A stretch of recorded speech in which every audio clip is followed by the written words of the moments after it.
Welcome to this video on how to install Git into your machine. So in this video, I'm going to show you how you can install it on a Windows machine. But if you are using a Mac OS or Linux, don't worry. I will attach the document for you in the course and you can go through the document and install a Git into your machine, in whatever OS you are using.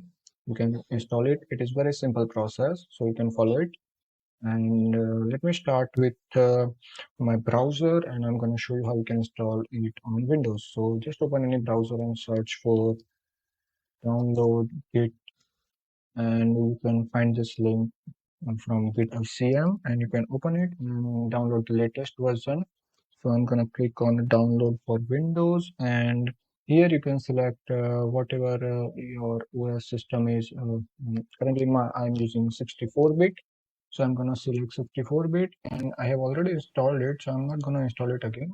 I'm gonna directly show you how to install it. So I'm gonna cancel it, and let me just open my downloads, and yeah, here it is. So just open your exe file and click yes, and you will find this agreement. So just read it if you want to, and just click next, and just leave as it is the path.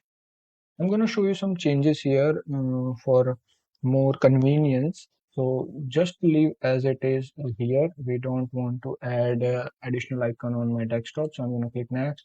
Don't create a start menu folder. Click next. And here, yes, here, this is the important part. If you're using the Visual Studio Code, so you can select Visual Studio Code as a Git's default editor. So where this is going to be helpful when you are trying to solve the conflicts.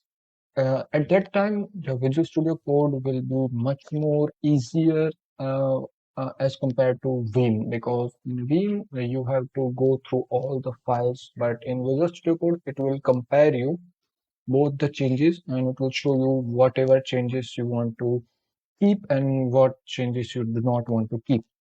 So currently just select Visual Studio Code, and yeah, so I'm going to select Visual Studio Code, and this will be, and one more important thing is that Visual Studio Code need to be installed into your machine before you select this. So make sure that you install Visual Studio Code.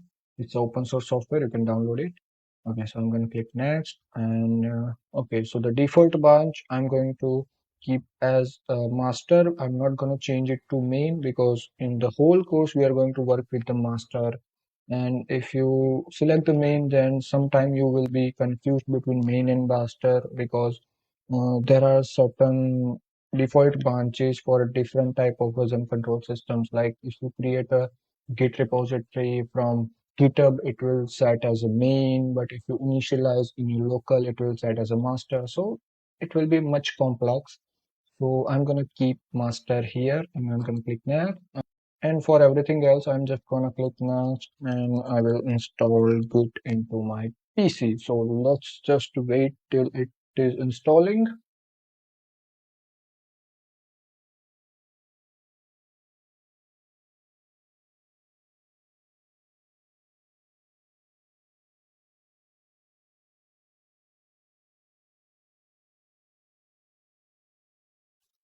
Okay, so our Git is successfully installed, and I do not want to open a release note, so I'm gonna untick this, and I'm gonna click finish.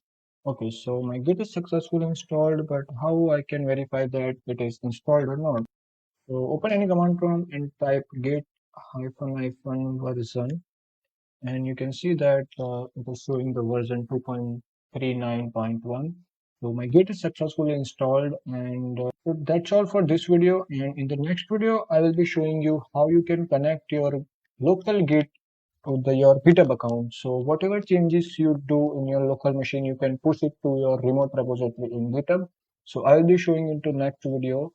So thank you for watching this video. I will see you in the next video.